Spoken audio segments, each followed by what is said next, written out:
Hey everybody, I'm Emily with the Quilted Cow, and today I'm here to show you how to make these helpful Heifer Baker's potholders. But first, I'd like to thank our sponsors. We are sponsored by Husqvarna Viking Machines, Wilmington Prints, and Creative Grids Cutters, Mats, and Rulers. Now, let's get started.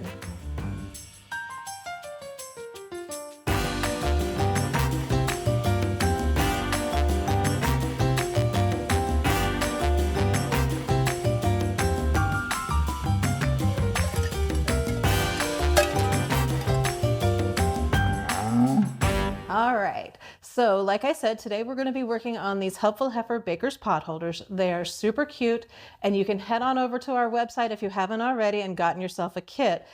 Go to our website, grab a kit. The kit includes everything, absolutely everything that you're going to need in order to make 2 of these 9-inch potholders that can also be used as trivets. They are wonderful little potholders. I love them. I love the design to them. The kit does include, like I said, it includes all the fabric that you're going to need. It also includes both the insulated batting and your cotton batting, and it includes a paper pattern for you to use. So what we're going to do is we're going to go ahead and gather up all of the supplies that come in the kit. Now the kit includes, like I said, everything that you're going to need to make 2 of these, so you can just sit and sew and make these. It has all of the fabric that you need to make it. It also includes the insulated and the cotton batting that you're going to need. And we're going to go ahead and get started. So what I did is I went ahead and cut all of my squares out, and then I'm going to position them in the order that it says on the pattern. This pattern is included in your kit as well, although you can get a card pattern, a postcard pattern on the website, so you can head over to where the postcard patterns are sold on there. So what I did was first I laid out all of my squares, and I've gone ahead and sewn some of this together so you don't have to watch all of that process.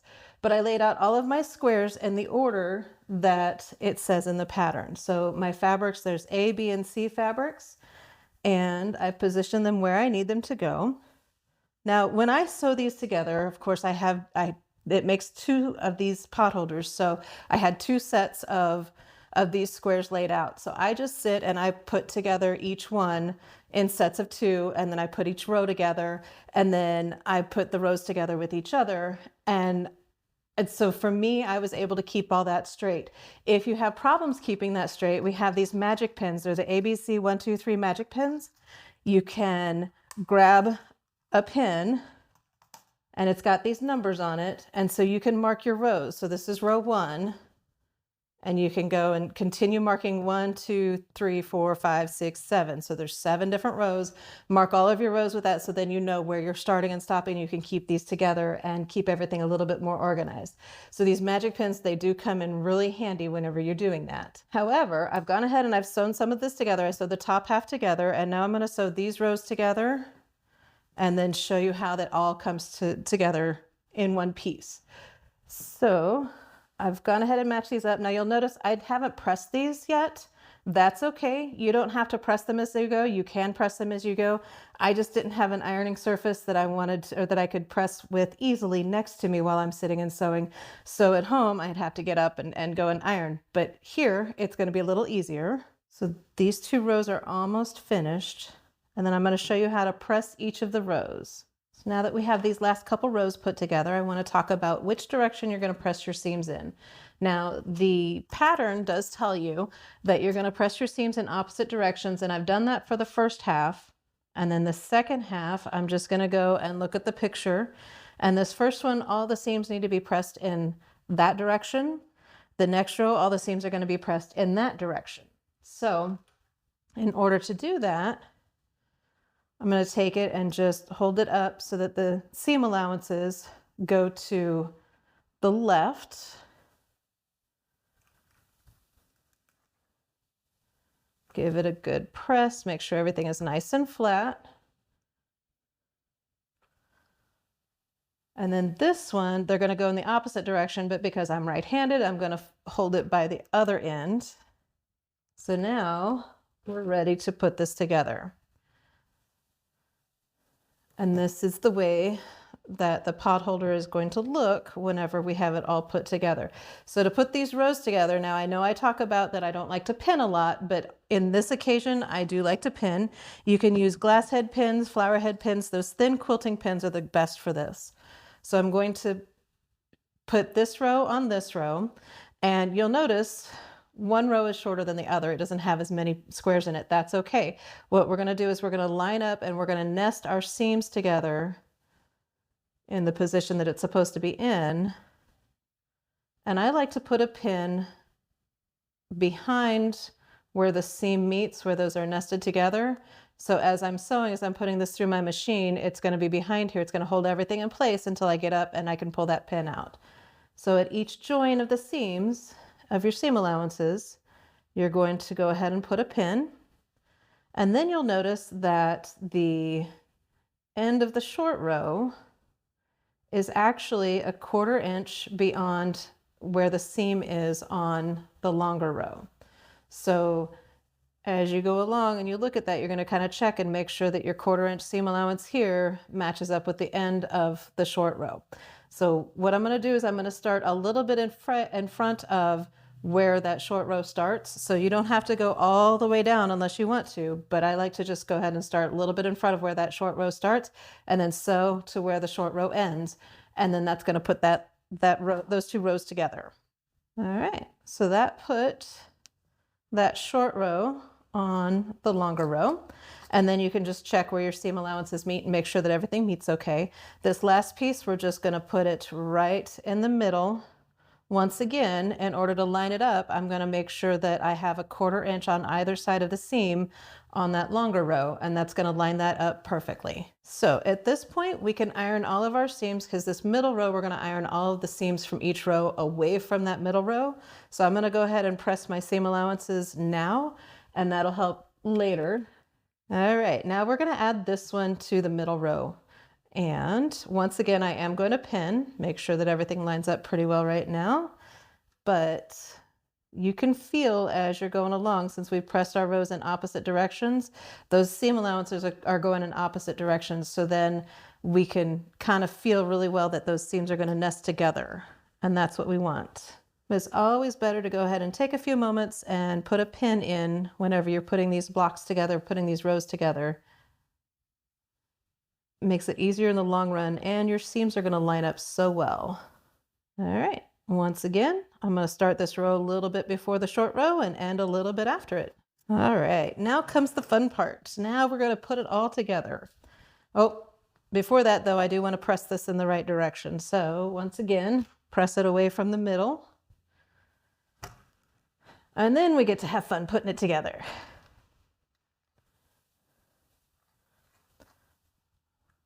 So at this point, you're looking at it, you're going, oh my goodness, this is a weird wonky plus sign thing. This is a strange stuff going on. We've got a lot of extra stuff that doesn't go in that square, and that's okay, because we're going to go ahead and trim off some of these extra pieces on the edges. Now, right now I've got a 10-inch ruler, and that's what we've cut the backing and the batting to. So I'm just going to go ahead and trim down to 10-inch. The pattern's going to tell you to trim down to 9 3/4 inch.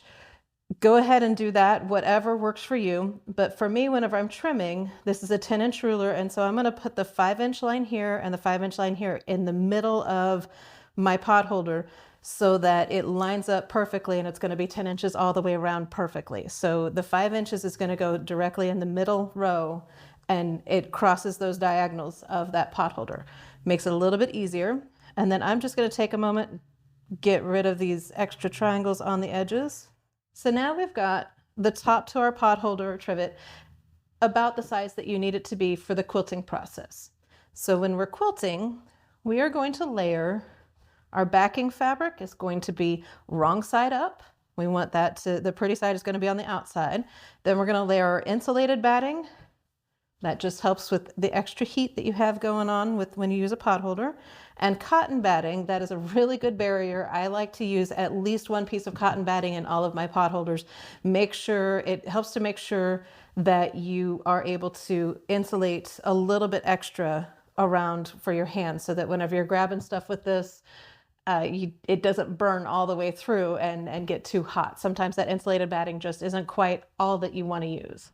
All right, so at this point, you're going to want to baste this together. I do, however, like to use my basting pins. These are curved safety pins that are good for basting quilts or potholders, small projects like this. I would like to use my free fuse powder that I've used before, but unfortunately it doesn't really fuse the two layers of the batting together very well. So in order to keep all the pieces and parts the way that you want it, you're just going to use, you can use your basting pins. And I just put the pins through the middles of about 3 different squares, random spots on the potholder. You don't have to stretch it too much. You just want to make sure that all the layers are going to be kept together and they don't shift around whenever you're quilting. Now, you can quilt these potholders any way you want. I found it really cute and easy just to do a basic stitch in the ditch. You could do a stitch next to the ditch if you wanted to. If you're not good at stitching in the ditch, you can always stitch next to the ditch. But what I did was I went through and I basted all the way around the outside edges just to keep everything together where it should be. And then I went and quilted stitch in the ditch style along each one of the seam lines that I've got. So it goes both directions with my stitch in the ditch. I really like this. I think it's really cute. It makes a cute little grid pattern on the back. Once you have that quilted, I'm not gonna quilt the whole thing for you today. It'd take too long. But once you've got that quilted, you can get rid of your basting pins. And then you're gonna trim this down to a 9-inch square. Now, when you're trimming down to a 9-inch square, if you're working with a 10-inch ruler, you're going to line up now, instead of the 5-inch line on this middle square, you're going to line up the 4.5-inch line on that middle square. So once you get that nice and lined up, and it's going to cut off all of the extra that you don't need. So you're no longer going to see any of these weird triangles on the corners or anything like that. So once you've got that lined up, you're just going to trim all of this off. And do take a moment to try to make sure that you've got it as square as possible. Sometimes if you're a little bit off, it's not a big deal. You're not going to see it as much. Sometimes if you're way off, you're going to see it a lot. So make sure that you are as square as possible on this. So now I'm going to line up my 4.5-inch lines here, but also line up my 9-inch lines on the sides. Make sure I've got a good 9-inch square. Okay. And at this point, we're going to just take it over to the machine, lengthen your stitch again, go ahead and baste all the way around in about an 1/8 inch from the outside edge. That's going to help keep all of these layers together whenever it's time to put the binding on. Once you've got it basted and you're ready to do it, you can grab your binding fabric, which is included in the kit, and bind your potholders however you like. You can either machine stitch it, you can hand stitch it, however you want to put the binding on your potholders is up to you. But in the end, you get 2 great little 9-inch square potholders or trivets. Like I said, these kits are available on our website, so make sure you hop on over to the website. It will have everything that you need to make these 2 potholders, including the pattern. You can also buy the postcard pattern separate. Don't forget you can do that. It is called the Baker's Potholder. So take a trip on over to the website, grab yourself a kit and get sewing. Don't forget to like and subscribe to these videos, and thank you so much for watching. Okay, you wicked cool quilters, good job. You made it to the end. We would like to thank our sponsors, Husqvarna Viking Sewing Machines, Creative Grids, rulers, rotary cutters, and mats, and Wilmington Prints for the beautiful fabrics. Thanks for watching.